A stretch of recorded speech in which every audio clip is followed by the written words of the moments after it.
Well, hello everyone. How you doing? So yeah, it's funny. I just can't keep explaining everything all the time. It just go because there's no end to it.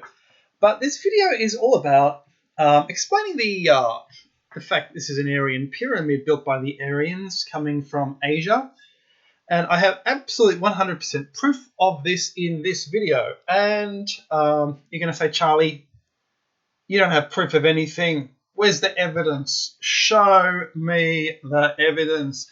Look.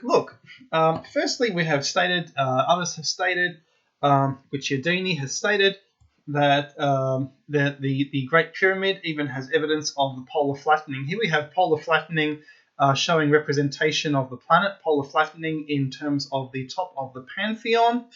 Let's explore the Pantheon. Now, you would think the ancient Romans would actually know what this building was since they built it, right? Guess what? They don't know what it was for. And I'm not just saying that. They're saying that.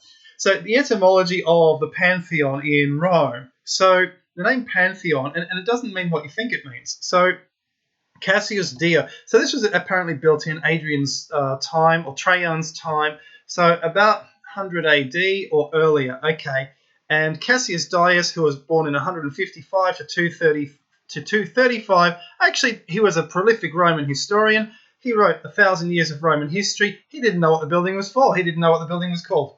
Okay, so basically Cassius Dio. Let's read this together. Cassius Dio, a Roman senator who wrote in Greek, speculated that the name comes either from the statues of many gods placed around this building or from the resemblance of the dome to the heavens. Now, you would think he would know, since it was allegedly built in the previous generation, and he was a Roman senator. I mean, he could have asked someone. He had access to all the libraries. He could have asked someone. You'd think he would have. His uncertainty strongly suggests that Pantheon or Pantheum was merely a nickname, not the formal name of the building. In fact, the concept of a pantheon dedicated to all the gods is questionable. So we're going to see what pan actually means. The only definite pantheon recorded earlier than Agrippa's, this is the earlier pantheon, apparently there was an earlier one, was at Antioch in Syria, although it is only mentioned by a 6th century source.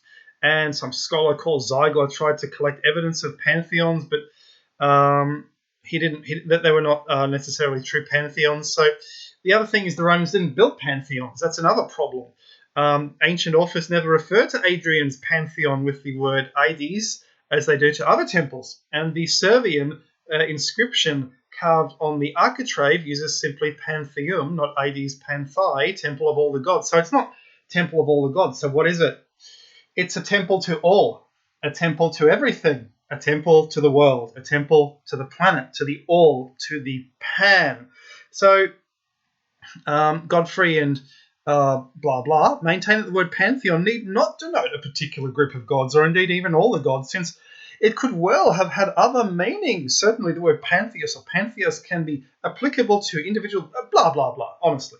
So basically, to reiterate, Cassius Dio, Roman senator, speculating about the origin of the name. That's so interesting that he was speculating about the origin of the name when it was built a generation before his birth. Okay. Right. So I was saying in the previous video, we're looking at 500 BC, possibly an Etruscan building, and the Etruscans come from the east. They come from Asia. They come from Turkey, maybe around the Troy region, maybe around Ukraine, maybe even further east, maybe from Iran. And it goes on. So I saw this and I thought, well, there we go. It's representing the Earth. It doesn't have to represent it as a sphere, similar to the Porcena tombs we've discussed in many videos in the past, representing the pan, the all, the everything. And this is what's missing from what the scholars are trying to understand. They're trying to work out why doesn't it refer to all the gods? Why didn't the Romans build other pantheons? Why is it not referred to as a temple by the Romans? What are they calling it? What is going on? And of course, similar to the Porcena, one of the reconstructions of the Porcena tomb, which was spheres on top of pyramids on top of spheres with bells ring. Here were the bells ringing and chiming and all this. And the Romans decided to demolish this, twice the height of Giza. How did they do it? Well, some of that Etruscan concrete we discussed in the previous video. That's how I suppose. So the Kalisya Temple in India, and we're going to see this is the same thing. The Kalisya, wherever there's a city called Kalisya, there is one of these temples, and we'll explain exactly why. And we have a dome here. It doesn't represent the hemisphere of the Earth. It's got the 4 animals around it, the 4 elephants, the 4 winds, like the 4 sides of the Great Pyramid, pointing to the cardinal directions.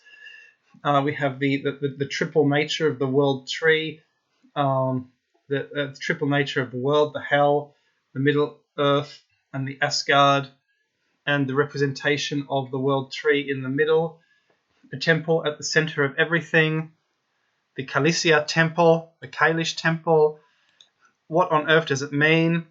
Well, I've shown you before. We can read in any Slav person will immediately recognize that they can understand what all the Indian gods mean. So Kali is basically means whole, entire. So everything, all, just like Pan. So the Kalisya Temple is the temple of everything. It's the temple of the pyramid. It's a pyramid. It's the temple of everything, the whole world. Pyramid represents a world, and that's what anyone who studied the pyramid will know, that the pyramids represent the whole world, the whole universe, everything, all the knowledge of the world. And that's what the Arabs said. The Great Pyramid represents all the knowledge of the world. And it goes on and on and on. So Xavier Guichard, the French mathematician, what he actually did, he not a mathematician, he was a detective, and he was a detective in many different ways. He looked up, he discovered, okay, we're going to open the image in a new tab. He discovered that these are ley lines radiating from a city called Alésia in France, and they go all the way to one branch goes, and they go for other cities called Alais or Calais.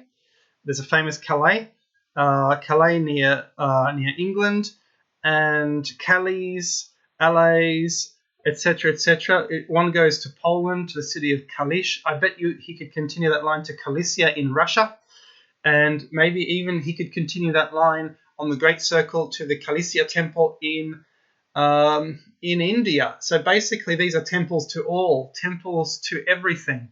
And we see that ancient Europe is divided up into places where these pyramids would actually have been. And we know that Europe is full of old mounds, and many have been destroyed. And there were pyramids in France, but they've been destroyed. They were everywhere. They were around Rome. They've been destroyed.